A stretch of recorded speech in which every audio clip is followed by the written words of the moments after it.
Welcome back to A Country Boy Can Cook. Chat time. It is the Friday before Thanksgiving. I've done a lot of cooking for the last couple of weeks, putting up, if you celebrate Thanksgiving, put it up dishes that you might cook for Thanksgiving. Everything except the turkey. It's just my wife and I, so we're not going to cook a whole turkey. Matter of fact, the year before last, we went into the deli and had them cut a slice of turkey off of a deli turkey and 2 inches, and we just warmed that up, and it was great. That was our Thanksgiving.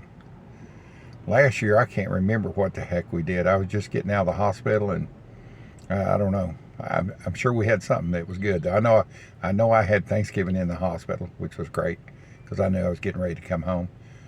Anyway, I put up a few recipes that can be used for any holiday, and they're all Southern cooked dishes, green beans, dressings, everything like that. So if you have any questions about any of the videos, just go back and do a question on one of them, or leave me a comment. Hey, what about this? How do you cook this? What's the temperature? Or whatever it might be. And I'll be glad to get back with you. I've still got a few things to cook. We're not having as far as sweet potatoes for our Thanksgiving.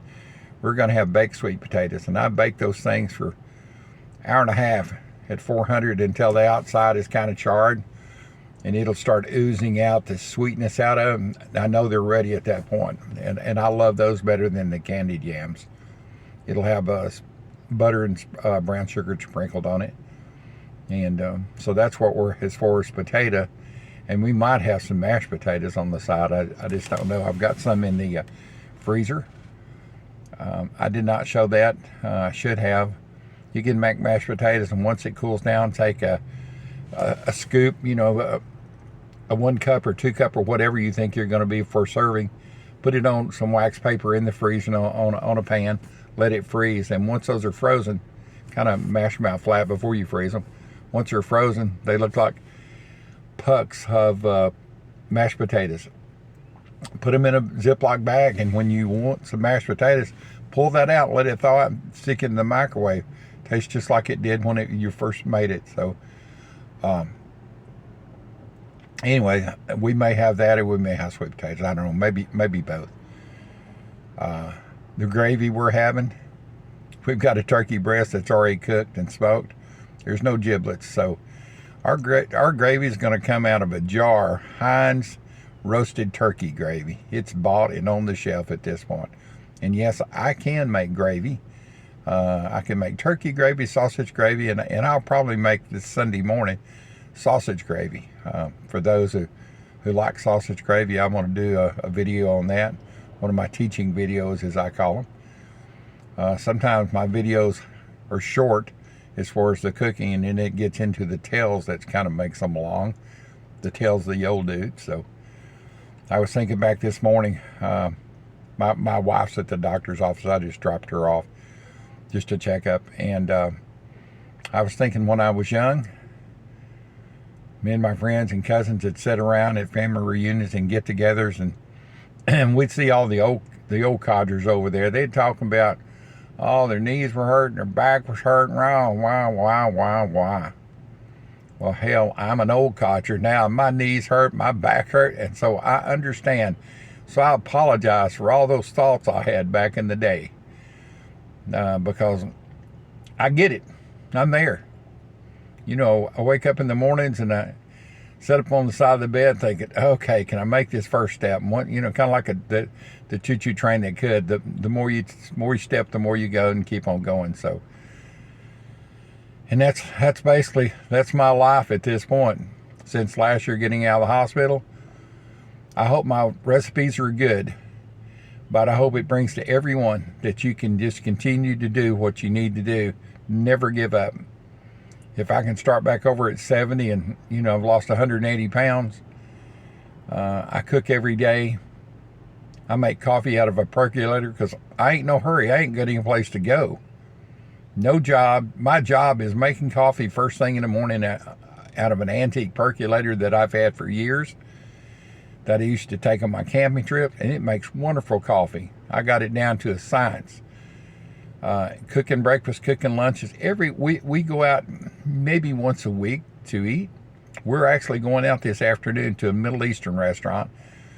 I happen to like hummus, and I forget what those grape leaves are that's rolled up, and they have good chicken and the beef and all that. And so we're going to go have that. You know, I'm always just not eating chicken fried steaks and fried catfish, which I'd like to be, but I can't. And so anyway, but our what we used to do 3 or 4 nights a week, go out to eat, it's down to once a week now. I cook all of our meals. I have a meal plan in my mind, you know, what I'm going to have today, tomorrow. Like tomorrow night, this is Friday, so Saturday night, I'm going to have stuffed shrimp with seafood. There's butterfly shrimp that are stuffed with seafood dressing that has shrimp and crawfish and catfish chopped up in it. And it's a cornbread mixture. And we're going to have grilled shrimp. And then we're going to have, this is going to be the shrimp burger feast. We're going to have shrimp burgers on the side. So it's like a crab cake with shrimp and crawfish in it. So nothing crazy. It's just good. And some coleslaw on the side. So I already know what my Saturday night menu is going to be. I've got time to do that, so I can do that. But anyway, I just wanted to call. I wanted to say thank you for everybody that's been part of my Facebook, and also Facebook and my YouTube family. If you want to find me on Facebook, I have the same name, Country Boy Can Cook on Facebook. Lots of recipes on there. There's about 1,600 members. 4 or 5 or 6 recipes every day gets posted, and there's a long list that have been posted through the years. And we'd love to have you there. Just go over there. It's a private group, but just ask to get in, and we'll let you in. You know, you don't have to worry about anybody selling sunglasses or timeshares or anything like that. It's all about food.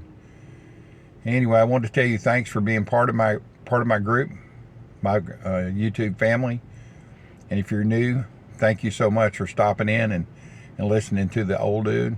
If you've been here a while, definitely thank you for putting up with me, and I hope my cooking instills something in you to hang on, keep going, make some good old southern dishes, because that's the only ones I know to make. I'm born in Texas, raised here. I left one time when I was in the service, and I came back, and I ain't ever left. Well, I'm ever lived anywhere. I used to drive a truck, so I was all over the place, but I never lived anywhere but Texas. And when I was sitting in New York City on the docks in the middle of the night at 2 in the morning, waiting on my truck and trailer to be unloaded, I was listening to Bill Mack and the Midnight Cowboy. And then I knew he was out of Fort Worth on 820. That was the only thing I could hold on to that would get me through that load, just thinking, oh man, I'll be home soon. I listened to Bill Mack. He's in Fort Worth, close to Dallas. So anyway, strange things when you grow up. I never thought I would be disabled. Never thought I would be doing what I'm doing, cooking and talking about it anyway. So, but thank you for being part of it. Share, comment. If you have any questions, please just leave me a comment on any of the videos. And we will just see y'all down the road, probably Sunday or Monday. And if I don't talk to you, have a wonderful Thanksgiving. If you're in a place that has Thanksgiving, I think that's just a U.S. deal. So anyway, thanks for being here. The old dude out of here.